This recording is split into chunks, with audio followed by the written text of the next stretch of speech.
Assalamualaikum warahmatullahi wabarakatuh.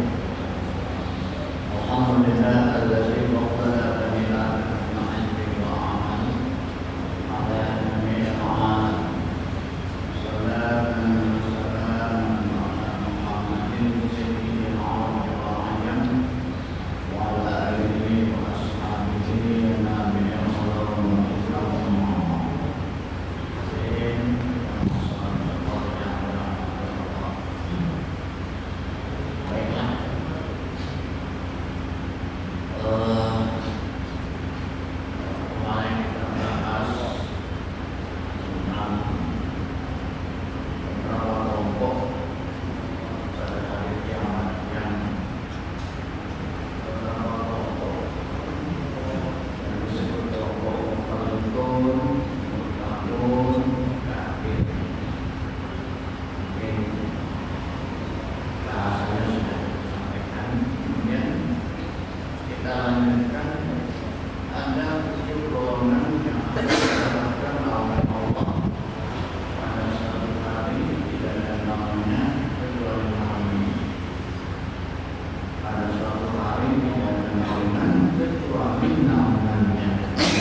Siapakah tujuh golongan itu? Tujuh golongan itu yang pertama adalah syabun nasya'a fi ibadatillah. Pemuda, tak seorang pemuda, jamaknya syabab. Seorang pemuda sejak muda jadi takut tumbuh dalam keadaan takut kepada syabun nasya'a fi ibadatillah. Seorang pemuda yang memang kadang seorang pemuda ini begitu mudah dikomentar untuk masih muda, muda hanya satu kali. Nih, yang muda, ayo dong, gitu ya. Ayo dong, minum. Ayo dong, perempuan. Ayo dong, mimpi. Kita bertambah. Tapi setidaknya kalau sudah itu dicemari seperti itu, suatu saat mungkin anda bisa tahu. Karena itu tarbiyah pendidikan sejak mungkin orang tuanya itu bertunangan, sudah ada niat untuk mentarbiyah putra putri sampai anak cucunya. Ya tentunya ketika awal mula anak cucu Adam itu akan menjalankan bahtera itu, dari situlah kita harus mulai mewujudkan cita-cita yang mulia untuk wanita anak cucu yang baik. Karena di situ kebahagiaan seorang. Wa'uladukum abrar, anak-anaknya anak yang baik-baik. Tidak semudah kita katakan mewujudkan anak yang abrar. Tentunya diawali dengan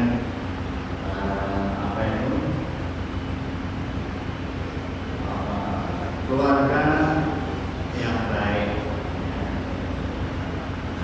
Ada kebahagiaan. Wa antakuna zawjatuhu sholihatan. Zawjah istri dan sholihatan. Dan situ kan wa auladuhum anak-anaknya dan jadi anak yang baik. Jika sejak dalam kandungan sudah ada tarbiyah, ketika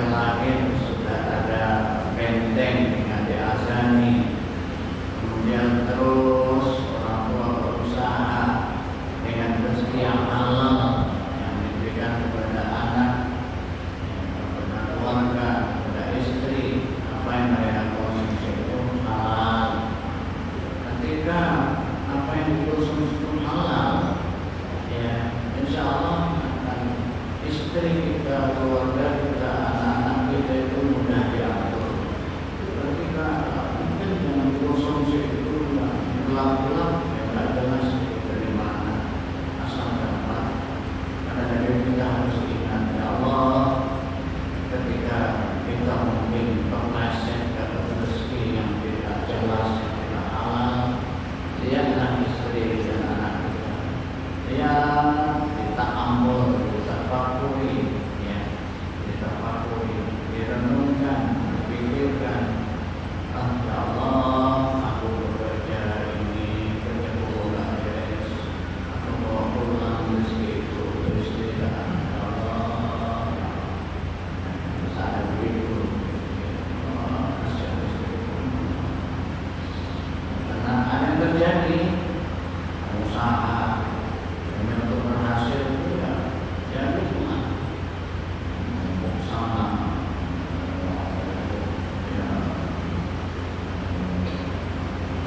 Ngampuk sama ngampuk sini tapi tidak ada bertahan. Ya cukup tinggal waktu kok nggak ada berkah segitu ini. Hasilnya itu luar biasa, tertekan hasil yang keluar. Tapi nggak ada berkah, mikir. Balik kanan ditinggalkan kerjanya, kerja yang halal. Itu mikir, aduh aku kok menunjukkan rezeki kepada anakku. Mungkin balik kanan dia. Nah balik kanan dan rezeki yang halal Allah. Mengajak kepada Allah, mengadu kepada Allah, berilah aku rezeki yang halal untuk anak-anakku. Sebenarnya itu insyaallah.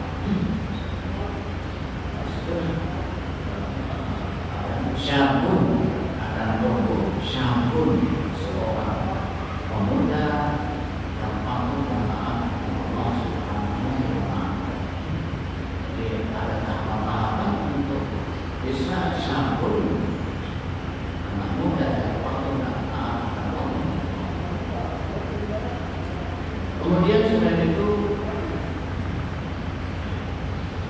itu adalah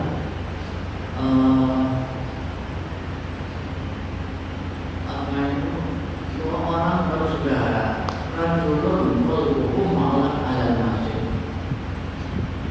Seorang laki-laki atau laki-laki hatinya itu serba terpaut dengan masjid. Kalau kita bicara masjid ini kan tempat ibadah, tempat kita bersujud kepada Allah di masjid. Beda kalau di rumah, di masjid lagi, karena kita itu bicara di rumah itu masjid. Selalu hatinya terpaut dengan masjid untuk selalu beribadah kepada Allah Subhanahu wa Ta'ala. Nah, kalau kita bicara masjid itu kan rasa alat tempat sujud kalau kita beribadah. Jadi, hendaknya selalu laki-laki ini untuk senantiasa patuh taat kepada Allah Subhanahu wa Ta'ala. Ketika kita selalu hamba, kita selalu menjalankan perintah Sang Khalik, kita sudah mengakui dari Rabb, Khalik dan makhluk. Sang Khalik adalah Sang Pencipta, makhluk yang diciptakan dan kita ini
Jadi pemberi ini ibarat dia memberikan dengan tangan kiri, tangan kanan nggak tahu. Artinya apa yang mereka berikan kepada seorang itu, mereka nggak sebut-sebut, nggak sebut-sebut. Bahwa aku memberi kepada seorang sekian, bisa menjadi usaha sehingga sekarang dia berhasil, nggak seperti itu. Tapi boleh disebut boleh juga sebagai apa ya, menjadi contoh yang lain, ya. Orang yang benar-benar rezeki, wah itu luar biasa, Bapak Ibu, usahanya lancar, tenaga mungkin yang selalu memberi kepada yang bersyukur, doanya yang bersyukur itu luar biasa, doa yang bersyukur luar biasa. Jadi panjang umur itu ada empat, adalah yang pertama diambil umara, adilnya para pemimpin penguasa, ulama yang ilmunya ulama yang betul-betul Allah ini boleh ditempuh, tidak boleh yang betul. Kemudian bisa wakil akhirnya dengan kedermawanannya orang kaya. Yang keempat adalah wabillahi al-fuqara, doanya hamba-hamba yang lagi mampu, ya. Jadi orang-orang yang fakir, miskin ikut andil, ya, kelangsungan orang kaya ikut andil kuatnya bumi. Jadi seseorang yang gambarnya tangan kiri memberi, tangan kanan tidak tahu. Kemudian dua orang pemuda yang bertemu, ketika bertemu dengan Allah, berpisah pun dengan Allah. Inilah di antara 7 golongan kelak akan mendapatkan naungan pada suatu hari, tidak ada naungan kecuali naungan Allah Subhanahu wa Ta'ala. Semoga kita semua termasuk golongan itu untuk persiapan hidup yang kekal pada hari. Pada saat itu pada masa luar biasa, ya, ada naungan seperti orang 7 itu tadi yang pertama. Wallahualam. Assalamualaikum warahmatullahi wabarakatuh.